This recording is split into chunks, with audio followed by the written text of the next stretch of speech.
السلام علیکم ناظرین، آپ دیکھ رہے ہیں نئی خبر کے مہمان اور میں ہوں آپ کی ہوسٹ اقصیٰ، اور ہمیشہ سے میرے ساتھ پروگرام میں موجود ہیں میرا ساتھ دینے کے لیے سینئر صحافی اور تجزیہ کار شاہد رضوان۔ اور آج ہم بات کریں گے سانحہ 9 مئی کے بعد پاکستان تحریک انصاف کا جو مستقبل ہے کافی تاریک نظر آ رہا ہے۔ ان کے سابقہ M P As, M N As, ان کے وزراء، اہم رہنما پہلے ہی پارٹی سے راہیں جدا کر کے کاف لیگ، ڈیموکریٹک گروپ، جہانگیر ترین اور پیپلز پارٹی سے جو ہیں رابطے کر چکے ہیں اور پارٹی سے جدا ہو چکے ہیں۔ ان سب صورتحال میں کیا پاکستان تحریک انصاف بھی الیکشنز کو ملتوی کرنے کی حامی ہوگی یا پھر الیکشنز وقت پہ کروانے کے لیے بازد رہے گی؟ اور کیا پاکستان تحریک انصاف کو اس بات کا ادراک ہو چکا ہے، وہ اس حقیقت سے آشنا ہو چکے ہیں کہ موجودہ انتخابات جو آنے والے ہیں ان کے اندر ان کی اکثریت کے ساتھ کامیابی مشکل ہی نہیں ناممکن بھی بن چکی ہے؟ ساتھ ہی ہم بات کریں گے آصف علی زرداری کی موجودہ پریس کانفرنس کے بارے میں، جس میں انہوں نے تاجر برادری سے خطاب کیا اور ان کو یقین دلایا اور پنجاب میں اپنے پنجے مضبوط کرنے کے لیے جو ہے کوششیں وہ جاری کیے ہوئے ہیں۔ ساتھ ہی انہوں نے لانگ لاسٹنگ اکنامک پالیسیز کی بات کی ہے۔ وہ کہتے ہیں کہ Pakistan long lasting economic plans نہیں بناتا، جیسے کہ چائنا 50 سالہ پلان بناتا ہے، اسی طرح امریکہ، کینیڈا، باقی ترقی یافتہ ممالک بھی، جبکہ پاکستان آج منصوبہ بنایا اور کل اس پہ عمل کر لیا۔ ان کے مطابق ایسی معاشی منصوبہ بندی کی ضرورت ہے جو کہ آنے والی نسلوں کے لیے فائدہ مند ہو۔ ساتھ ہی اگر دیکھا جائے تو شاہ محمود قریشی پاکستان تحریک انصاف کے بڑے سرگرم کارکن ہیں، ان کو آج جیل سے رہا کیا گیا۔ جیل سے رہائی کے بعد انہوں نے بیان دیا کہ تنہائی میں انہیں سوچنے کا موقع ملا، انہیں تجزیہ کرنے کا موقع ملا، انہیں خیال کرنے کا موقع ملا، اور رہائی کے بعد وہ کل اپنے جو ہیں عمران خان صاحب ان سے ملاقات کریں گے اور دیکھیں گے کہ اگلا رائے عمل کیا ہونا چاہیے۔ سوچنے کی بات یہ ہے کہ قریشی صاحب جیسے ہی جیل سے باہر آئے ان کے آس پاس کسی بھی دوسرے شہر کی پولیس موجود نہیں تھی، ان کو کسی دوسرے جو ہے کسی بھی دوسرے کیس کے اندر گرفتار کرنے کے لیے، اور نہ ہی انہوں نے کوئی پاکستان تحریک انصاف کے جو پہلے رہنما جو جیل سے باہر آ رہے ہیں اور ایک روایتی کانفرنس کر رہے ہیں اس طرح کی کوئی کانفرنس کی۔ اب دیکھنا یہ ہے کہ جو قریشی صاحب کی خاموشی ہے کیا وہ کسی طوفان کی آمد تو نہیں ہے؟ اب ہم چلتے ہیں شاہد صاحب کی طرف اور پہلا سوال ہم آپ سے پوچھیں گے شاہد، جو پاکستان تحریک انصاف کے موجودہ حالات ہیں ان کے مطابق لگتا ہے کہ پاکستان تحریک انصاف کا جو مستقبل ہے وہ خاصا تاریک ہونے جا رہا ہے، آپ کیا کہیں گے اس کے بارے میں؟ بسم اللہ الرحمن الرحیم۔ بہت شکریہ اقصیٰ، روز کی طرح آج بھی آپ نے مجھے اپنے پروگرام پہ انوائٹ کیا، اور آپ اچھی گفتگو کرتی ہیں اور آپ اچھے سوال کرتی ہیں، اور آنے والے وقت کا جب پوچھتی ہیں تو مجھے پوری تیاری کے ساتھ بیٹھنا پڑتا ہے۔ اور جو آپ نے سوال کیا کہ تحریک انصاف کے لیے کوئی مشکل ٹائم نہیں ہے، تحریک انصاف بیک اپ کرے گی، اور تحریک انصاف جو ہے اس کا کوئی بھی کینڈیڈیٹ اگر پاکستان تحریک انصاف کے ٹکٹ پہ اگر الیکشن لڑتا ہے وہ واقعی حقیقی عمران خان کی وہ پارٹی سے ٹکٹ لڑے گا تو پاکستان تحریک انصاف کی جو مقبولیت ہے وہ اس میں کمی نہیں آئی۔ اگر کوئی آپ کو بیچ میں لیڈر چھوڑ کے چلے جاتے ہیں، آپ کو لیڈر کہہ رہا ہوں کہ اگر آپ کو کوئی رہنما چھوڑ کے چلے جاتا ہے، جو آپ کا کوئی سابقہ ایم پی ہے یا ایم این اے چھوڑ کے چلے جاتا، اور دیکھیں جب پارٹیاں بنتی ہیں تو پھر لوگوں کا آنا جانا رہتا ہے۔ کچھ لوگوں نے جو ہے وہ ٹکٹیں بھی واپس کی، لیکن شاہ محمود قریشی کا رہا ہونے کے بعد پاکستان تحریک انصاف کے چیئرمین کو زمان پارک میں جا کے ملنا، اور انہوں نے کہا کہ میں سوچ کے جو ہے وہ تجزیہ دوں گا، گفتگو کروں گا۔ دیکھیں اس وقت واقعی ہی پارٹی جو ہے مشکل حالات میں کھڑی ہے، اور دیکھیں جو سانحہ 9 مئی کا ہوا ہے، بار بار اس سانحے کو یاد کرتے ہیں اور ہر پروگرام میں اس سانحے کی بات کرتے ہیں۔ دیکھیں سانحہ جو ہے وہ اپنی جگہ پہ وہ فوجی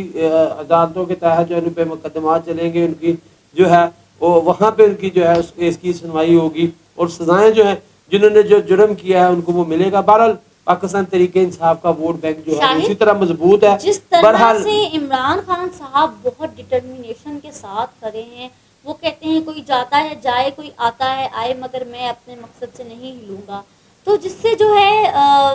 آپ کو لگتا ہے کہ آنے والا جو الیکشنز ہیں ان کے اندر عمران خان اگر اکیلے بھی ہوں تو وہ وہی کامیابی حاصل کریں گے جو اپنی ٹیم کے ساتھ کرتے تھے؟ جبکہ دوسری جانب اگر نون لیگ کو دیکھا جائے تو جس طرح نون لیگ کے کوئی بھی رہنما پارٹی چھوڑ کے نہیں گئے، لیکن جو نون لیگ کے لیڈر ہیں نواز شریف صاحب وہ ملک سے بھاگے ہوئے ہیں، تو ان کی جو پوزیشن ہے اور جو عمران خان کی پوزیشن ہے وہ کس کو اسٹرانگ بناتی ہے؟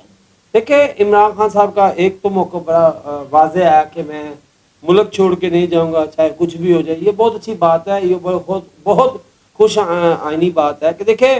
کہ اگر آپ انہوں نے کہا کہ جی میں اپنی عدالتوں پہ جو ہے وہ بلیو کرتا ہوں، اپنی عدالتوں پہ مجھے بھروسہ ہے، اگر میں نے یہاں پہ اگر بھاگنا ہی ہے تو پھر مجھے تحریک بنانے کا یہ جدوجہد کرنے کا کیا فائدہ۔ بہرحال دیکھیں فوج ہماری، میں نے پہلے بھی آپ سے کہا تھا فوج ہماری جو ہے وہ ہمارا فخر ہے، تو اس پروگرام میں بھی میں فوج سے ہٹ کے اس تھانے سے بھی ہٹ کے یہ بات کروں گا۔ دیکھیں یہ عمران خان کے لیے ٹف ٹائم ہوگا لیکن ان کا ووٹ بینک جو ہے وہ بالکل مضبوط ہے۔ دیکھیں حکومتیں جو آتی ہیں وہ عوام کے لیے اچھی پالیسی بناتی ہیں، معاشیت کا خیال رکھتی ہیں، جیسا کہ آج آپ کو پتہ ہے حسن زرداری نے ابھی تھوڑی دیر پہلے پریس کانفرنس کی ہے، انہوں نے کہا کہ پہلے آپ لوگوں کو امیر کریں پھر اس کے بعد ٹیکس لگائیں۔ تو بات کرنے کا مقصد اتنے یہ ہے سالوں کہ سے ان کی حکومت تھی مگر لوگ تو غریب سے غریب تر ہوتے گئے اور آج وہ امیر کرنے کی بات کر رہے ہیں۔ دیکھیں میں وہی یہ بیچ میں آگے بات لے کر بارہ میں تو وہیں سے اپنی بات سٹارٹ کروں گا کہ دیکھیں پاکستان تحریک انصاف جو ہے اب اگر خان صاحب میدان میں آئیں گے تو بڑے مضبوط ہو کے آئیں گے، وہ اپنے حقیقی کارکنوں کو دیکھیں گے، اپنے ان رہنماؤں کو دیکھیں جو ان کے مشکل ساتھ میں کھڑے ہیں۔ دیکھیں بھاگنا جو ہے وہ دلیری نہیں ہوتا، مشکل وقت آتے ہیں انسان سے غلطیاں ہو جاتی ہیں، وہ اپنی غلطیوں سے سبق حاصل کرتے ہیں، تو بہرحال بھاگنا جو ہے میں اس کو دلیری نہیں کہتا۔ باقی جو ہے پاکستان تحریک انصاف جو ہے وہ آئے گی تو مضبوط طریقے سے آئے گی۔ اور رہی بات عمران خان صاحب، اللہ نہ کرے وہ نااہل ہو جائیں، اللہ نہ کرے ان کو یعنی کہ گرفتاری بھی ہو سکتی ہے۔ بہرحال جو ابھی جو معاملات سیاسی دو پہ جو ہے وہ بڑی مشکل مراحل میں جا رہا ہے، یہ لاسٹ فائنل شاہد یہ ٹورنامنٹ جا رہا ہے ان کا۔ باقی اکثر دیکھیں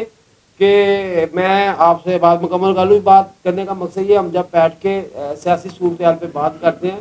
تو ایک بڑی تکلیف دہ بات ہوتی ہے، وہ ہوتی ہے ملک کی معاشیت کا جو بیڑا ہے نا اس کا بیڑا غرق ہو چکا ہے۔ بہرحال بالکل پارٹیاں آتی ہیں، حکمران آتے ہیں، حکومتیں کرتے ہیں، لیڈر آتے ہیں، بہت سیاسی گرفتاریاں بھی ہوتی ہیں، بہت سارے معاملات ہوتے ہیں۔ بہرحال اس وقت جو ہے اگر شاہ محمود قریشی کوئی بیٹھ کے خان صاحب سے بیٹھ کے اندر کے معاملات اور مضبوط اور بیان دیتے ہیں، اور اب جو ہے وہ نیا ٹرینڈ چل چکا ہے، عمران خان پاک فوج ہماری ہے اور ہمارا یہ ملک ہے، ہم فوج ہے تو ہم ہیں، یہ اچھی بات ہے، یہ پہلے پیغام دے دینا چاہیے تھا، اور نہ کہ وہ سانے 9 مئی کا جو واقعہ وہ پیش نہ آتا۔ بہرحال شاہد، پاکستان تحریک انصاف کے وہ رہنما پاکستان تحریک انصاف چھوڑ کے گئے ہیں، ان کی کشتی سے خیر آباد کہہ گئے ہیں، جن سے یہ قطعاً امید نہیں تھی، جو بیسیکلی ستون تھے پارٹی کے، وہ عمران خان صاحب کے اہم جو ہے رہنما تھے، اہم دوست تھے، وہ سب ان کو تنہا چھوڑ گئے ہیں۔ ان حالات میں شاہ محمود قریشی کا جیل سے باہر آنا اور فقط اتنا بیان دینا کہ اگلا لائحہ عمل وہ عمران خان صاحب سے ملنے کے بعد طے کریں گے، وہ عمران خان صاحب سے ملنے جا رہے ہیں، اس کے پیچھے کوئی خاص وجہ کہ وہ کوئی ان کے گوش گوار کوئی بات کرنے جا رہے ہیں یا ان کے ساتھ کوئی آگے کے سٹیپس طے کرنے جا رہے ہیں، کیونکہ ان کے باہر آنے کے بعد کوئی پولیس ان کے آس پاس منڈلاتی نظر نہیں آئی، تو کہا یہ بھی جا رہا ہے کہ اندر کھاتے ڈیل ہو چکی ہے۔ دیکھیں یہ تو صاحب بڑی آپ نے سوال کیا ہے، لیکن میں نے آپ کو پہلے جو دیا، دیکھیں شاہ محمود قریشی صاحب نے ان سے ملنا ہے، ظاہر ہے وہ پارٹی کے وائس چیئرمین ہے، رہائی کے بعد جو ہے وہ کیا خان صاحب سے مشاورت کرتے ہیں، ہم آپ کو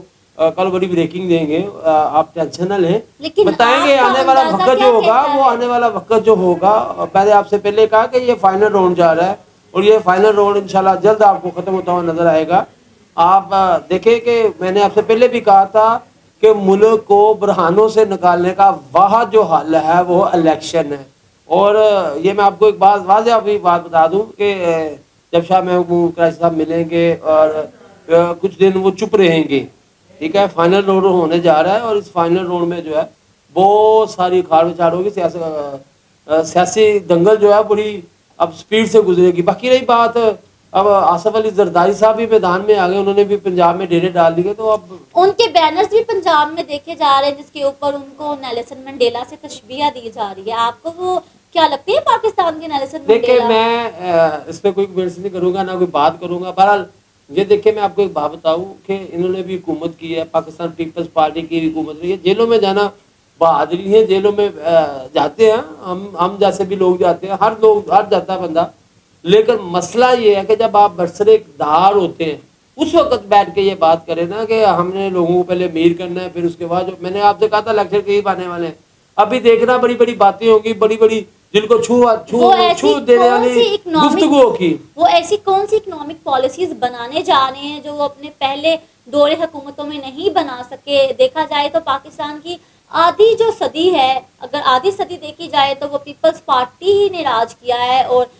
جو سندھ ہے وہاں پہ تو پچھلے 30-40 سالوں سے پیپلز پارٹی کے علاوہ کوئی دوسری پارٹی جو ہے اپنا پنجہ نہیں جما سکی. تو وہ کون سی اکنامک پالیسی جب وہ سندھ میں متعارف نہیں کروا پائے اور وہ پنجاب میں کروائیں گے؟ دیکھیں پنجاب میں بڑے بڑے بزنس مین بیٹھے ہوئے ہیں, جنہوں نے بزنس مینوں سے ہی جو ہے وہ خطاب کیا, بزنس مینوں کے ساتھ ہی وہ بیٹھے ہیں کہ میں گارنٹی دیتا ہوں. آصف علی زرداری صاحب نے کہا کہ میں گارنٹی, ہو سکتا ہے کہ ان کو کوئی خیال آ گیا, دیکھیں وہی میں نے کہا کہ ہو سکتا ہے کہ کوئی ایسا نہ لائے عمل تیار کیا ہو کہ جس سے معاشی بحران سے جو ہے وہ نکلا جائے, لوگوں کو امیر کرنے کا کوئی فارمولا سوچ کے انہوں نے کہا کہ سب سے پہلے جو ہے وہ لوگ امیر ہوں. خود تو وہ امیر ہو گئے ہیں. نہیں دیکھیں وہ تو ایک میری بات سنیں کہ ہمیشہ اسمبلی میں وہی بندہ آیا جو امیر ہے. غریب آدمی کا اسمبلی میں کیا کام ہے, اس کے اخراجات اتنے ہیں, وہ اس نے ایم پی ایس بننا ہے, ایم پی ایس بننے کے بعد اس نے 100 معاملات, اسے زندگی کے ضروری نہیں ہے کہ وہ ایم پی اے بن گیا تو آپ بتائیں مجھے کون سے گھر کا جو ہے غریب آدمی کا بچہ جو ہے وہ ایم پی اے بنا, یا غریب بچے باپ کا بیٹا جو ہے وہ منسٹری پہ بیٹھا ہے یا کرسی پہ بیٹھا ہے, مجھے بتائیں. ہاں یہ ضرور ہے کہ کوئی اگر غریب کا بچہ بیٹھا تو وہ اپنی قابلیت اپنی تعلیم کی وجہ سے اس نے جو ہے اپنے مستقبل کو اچیو کیا, ٹھیک ہے. باقی رہی بات اب ظاہر الیکشن آنے کو لیڈر نے اپنی ظاہر ہے وہ بانسی ڈگڈگی تو بجانی ہے نا, انہوں نے اپنے مجمع کو جو اپنا چورن بیچنے کے لیے ظاہر ہے کچھ نہ کچھ تو کرنا پڑے گا. آصف علی زرداری نے ریسنٹ گفتگو میں ایک بہت اہم جو نقطہ ہے وہ اٹھایا ہے. اگر دیکھا جائے وہ کہتے ہیں کہ الیکشنز ان کی مرضی ہی کے مطابق ہوں گے. کیا مطلب, یعنی کہ وہ ہیں گیم چینجر پاکستان کی سیاست کے, انہیں ڈان تو مانا ہی جاتا ہے پاکستان کی سیاست کا, کیا وہی گیم چینجر بھی ہیں؟ بالکل. دیکھیں اب ان کی گفتگو آپ دیکھیں اکثر دیکھیں, اب اس پہ میں کیا نہ جواب بھی آپ نے خود دے دیا ہے. اب آپ نے ایک بات کہی ہے, آپ ذرا غور کریں اپنی گفتگو اس سوال پہ غور کریں, تو اب میرا نہیں خیال کہ میں اس کو تفصیلاً جواب تو آپ نے دے دیا ہے. اب دیکھیں کہ اسد علی زرداری صاحب نے جو ہے وہ ایسے تھوڑی آ کے پنجاب میں پنجے گاڑے ہیں, وہ پنجے گاڑے نہیں ہیں بلکہ انہوں نے نون لیگ کو بھی انہوں نے جو اپنے پاؤں پہ کھڑا کرنا ہے, ہاں انہوں نے نون لیگ کو بھی اپنے پاؤں پہ کھڑا کرنا ہے. آنے والا وقت جو ہے یہ تبھی, جب تک یہ مضبوط نہیں ہوں گے, جب تک ان میں اندر مضبوطی نہیں آئے گی, جب تک یہ ان کی سیاست جو ہے وہ دوبارہ کم بیک نہیں کرے گی, تو کیسے عوام کے انہوں نے عوام کے اندر جانا ہے, انہوں نے عوام کے اندر جا کے بیٹھنا ہے, تو پھر ان کو ووٹ ملے گا, پھر یہ دوبارہ اقتدار حاصل کریں گے. دیکھیں اس وقت ملک کی جو معاشی صورتحال ہے وہ بڑی نازک سی ہے. اس بات کا آپ کو پتا, میں سب سے پہلے یہی کہتا ہوں کہ ہمیشہ سب سے پہلے اکانومی کا خیال رکھنا چاہیے. دیکھیں ہم بیٹھ کے تجزیے کرتے ہیں, بیٹھ کے بہت ساری باتیں کرتے ہیں, ظاہر ہم نے ٹی وی پہ بیٹھ کے جو ہم نے دیکھا جو سنا ہم نے, آپ جا کے لوگوں کے اندر جائیں, آپ جا کے لوگوں سے پوچھیں, آپ لوگوں کے درد کے بارے میں جانیں. بہت شکریہ شاہد رضوان. پروگرام کا وقت ختم ہوا جا رہا ہے. ناظرین, پروگرام کے اختتام پہ میں یہی کہنا چاہوں گی, جس طرح آصف علی زرداری صاحب نے بھی بیان دیا, سالوں سے سندھ میں پیپلز پارٹی اور پنجاب میں نون لیگ کا راج ہے. دیکھنے میں تو یہی لگتا ہے کہ جو سیاست ہے, جو حکومت ہے, جو کرسیاں ہیں, جو اقتدار ہے, وہ ان دو پارٹیوں کی گھر کی جو ہے بھیڑ بکری ہے. جب چاہے آگے, جب چاہے دل کیا تو چلے گئے. حضرت علی کا ایک بہت خوبصورت قول ہے کہ جب ایک شخص کو شکست دینے کے لیے تمام منافقین ایک جگہ پر ہو جائیں تو سمجھ لو کہ صحیح انسان جو ہے وہ آ چکا ہے. تو ناظرین, یہ وقت آپ لوگوں کے سمجھنے کا ہے, یہ وقت ہمارے سمجھنے کا ہے. ہم ووٹ سے اپنے ملک کی قسمت بدل سکتے ہیں, اور جب شیر ایک پاؤں پیچھے ہوتا ہے تو وہ 2 قدم آگے کرنے کے لیے 1 قدم پیچھے کرتا ہے, نہ کہ پیچھے جانے کے لیے. سمجھ تو آپ گئے ہوں گے. اور بہت شکریہ شاہد کی گفتگو کا اور شاہد کے وقت کا. دیکھنا مت بھولیے گا. اگلے پروگرام میں اگلا جو موضوع ہے ہمارا لے کر آئیں گے, ایک نیا موضوع ایک نئے پروگرام میں. تب تک کے لیے اپنا خیال رکھیے گا اور اجازت دیجیے گا. نئی خبر کے مہمان اقصیٰ کے ساتھ. اللہ حافظ.